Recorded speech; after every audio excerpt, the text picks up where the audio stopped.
Na mtazamaji wa Anuari TV, karibu ndani ya The Golden Boot, kipindi ambacho tunakwenda kuzungumza mengi yanayohusiana na michezo. Na kwa siku ya leo tunakwenda kuangazia mchezo wa ligi kuu ya NBC Premier League, Young Africans dhidi ya Singida Black Stars, majira ya saa 10 kamili jioni kwa siku ya kesho katika uwanja wa KMC Complex jijini Dar es Salaam, ambako Young Africans atakuwa mwenyeji wa mchezo huo.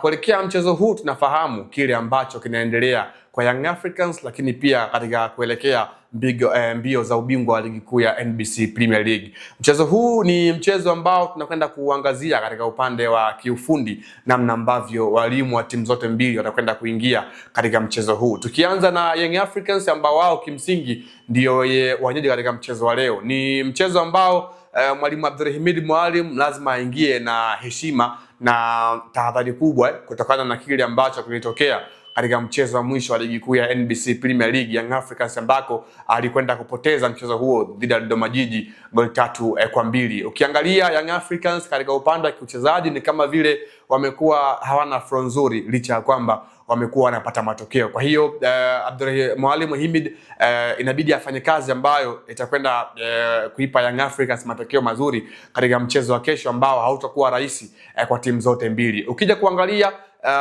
Young Africans imekuwa ni timu ambayo inacheza kulingana na timu husika ambayo wanakwenda kuikabili. Inamaanisha kwamba mwalimu amekuwa ana mbinu tofauti kutokana na mpinzani ambaye anakwenda kumkabili. Na ukiangalia Singida ni miongoni mwa mpinzani ambaye si mchekea, kwa hiyo lazima awe ameandaa mkakati mzuri kwa lengo la kwenda ku make sure kwamba anaibuka na ushindi na kupata alama 3 muhimu.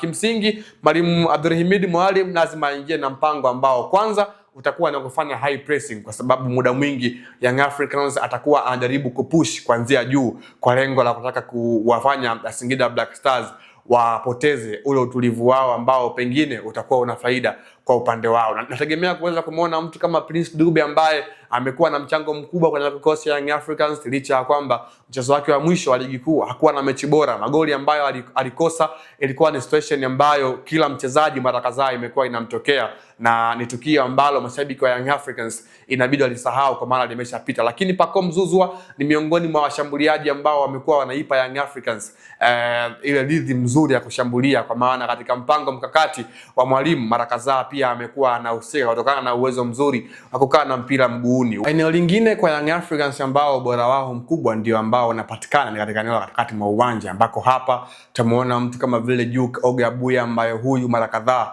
amekuwa anafanya kazi ya kuishape team katika upande wa kudefend, kwa sababu ni miongoni mwa viungo ambao kazi yake kwenye eneo hilo katikati mwa uwanja ni kugusa maeneo mengi, kwa sababu ana tenki la kutosha, anafanya mikimbio mingi, anagongana na watu, anafika katika maeneo kwa wakati, ana uwezo mzuri wa kunusa hatari katika lango lake, na ni miongoni mwa viungo wa ulinzi ambao wanasaidia Young Africans katika upande wa kufanya ile man to man marking, lakini pia zone marking. Lakini pia kwa Damaro Mohamed Kamara ni miongoni mwa wachezaji ambao katika mchezo kama kesho ni muhimu kuwepo, kwa sababu Singida ni moja kati ya timu ambayo ina viungo ambao kwenye level ya kiushindani wamekuwa wana ubora mkubwa. Hapa namzungumzia mtu kama Halid Aucho, wakina Idris Diomande, the same pia kwa Emmanuel Keyeke, Eddie Halid Gego. Kwa hiyo lazima umpate kiungo ambaye atakuwa anaishape team na kuwa kama vile ile Ezon Layer katika lile eneo, muda mwingi ambaye atakuwa ana ile nidhamu ya kucheza katika lile eneo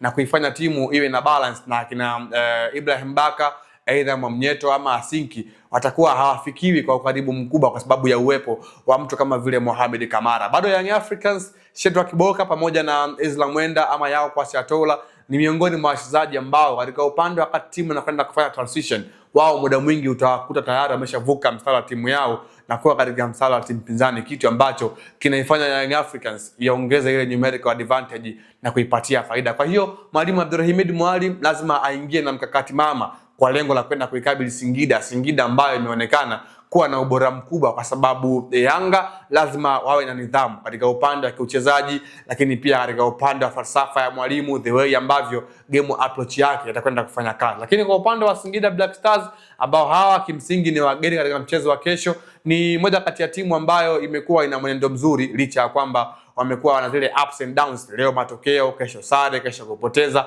lakini ni moja kati ya timu ambayo katika upande wa facilities wamekuwa wana ubora mkubwa. Aina ya wachezaji wao ambao wapo nao wana ubora mkubwa. Kwa hiyo mwalimu wao kwa maana ya Papiki Kimoto akisaidiana na kocha wao mkuu kwa maana ya Muhibu Kanu watakuwa wameshaandaa mkakati ambao utakwenda kuivaa Young Africans. Kwa hiyo lazima wawe na pia nidhamu ya kucheza katika kuiheshimu Yanga kama bingwa mtetezi, lakini kama miongoni mwa timu ambayo imekuwa ina ubora mkubwa kwa siku za hivi karibuni. Ubora mkubwa wa Singida Black Stars upo katika maeneo mawili. Eneo la kwanza ni the way ambavyo wanafanya transition zao. Mosi Ndohumwe, Lamin Jaju, lakini pia na mtu kama vile Keyeke wamekuwa ni miongoni mwa wachezaji ambao wana ubora mkubwa pale ambako wanakwenda kulielekea lango la timu pinzani. Kasi, utulivu, akili imekuwa ni miongoni mwa sifa kubwa za hawa wachezaji ambao nimetoka kuwataja hapa, kutokana na zile namba zao zimekuwa hazidanganyi. Lamin Jaju amekuwa ni mchezaji ambaye takriban kwenye kila mechi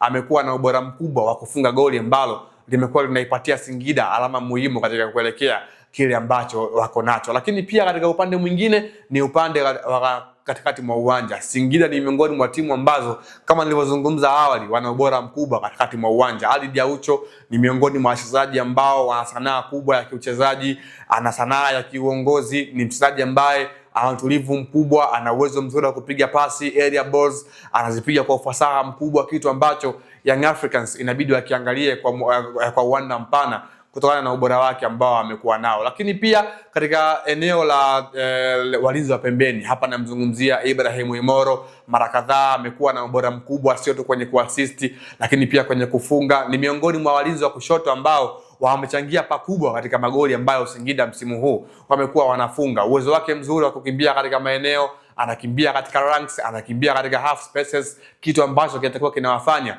walinzi wa klabu ya Young Africans hasa maeneo ya pembeni wasio abiria kiwanjani muda mwingi wawe na kazi ya kufanya kuzuia uhatari wa mtu kama vile Ibrahim Imoro ambaye ana uwezo mkubwa wa kupiga cross, wa kuingia ndani mwenyewe, lakini pia mwenye uwezo wa kufunga kutokea mbali, kwa maana pia ana uwezo mzuri wa kukaza msuli na kupiga mashuti ambayo ni nje ya 18. Lakini pia ni katika upande wa kulia ambako yupo mlinzi Ande Kofi Seleng ambaye huyu ana tofauti mkubwa na Ibrahim Imoro. The way ambavyo amekuwa anacheza muda mwingi, ni mlinzi ambaye ana tenki la kutosha, ana uwezo mzuri wa kuoverlap, wa kuunderlap, ana uwezo mzuri pia wa kufanya timu icheze katika upande wake, ana kasi kubwa ambayo inaipa team balance wakati yeye akiwa anafanya majukumu yake ya kiulinzi, lakini pia pale ambako timu itakuwa inamhitaji katika upande wa kuongoza mashambulizi.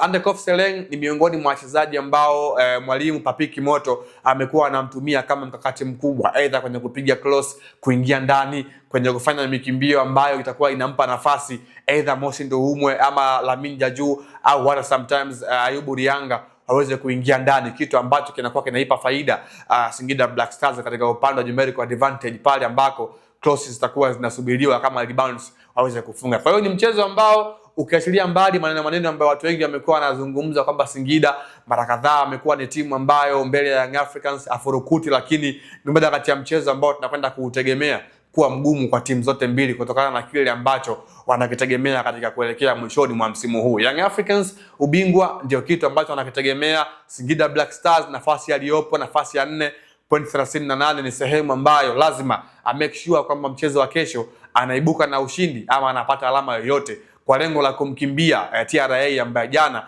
ameibuka na ushindi katika mchezo wake. Kwa hiyo ni mchezo ambao kila timu wanaotegemea kwa asilimia kubwa kupata kile ambacho wanakitaka. Naitwa Leopard John, hii ilikuwa ni The Golden Boot kwa siku ya leo ambayo nimekuletea kile ambacho wananchi Young Africans watakuwa nyumbani dhidi ya Singida Black Stars majira ya saa 10 kamili jioni katika uwanja wa KMC Complex.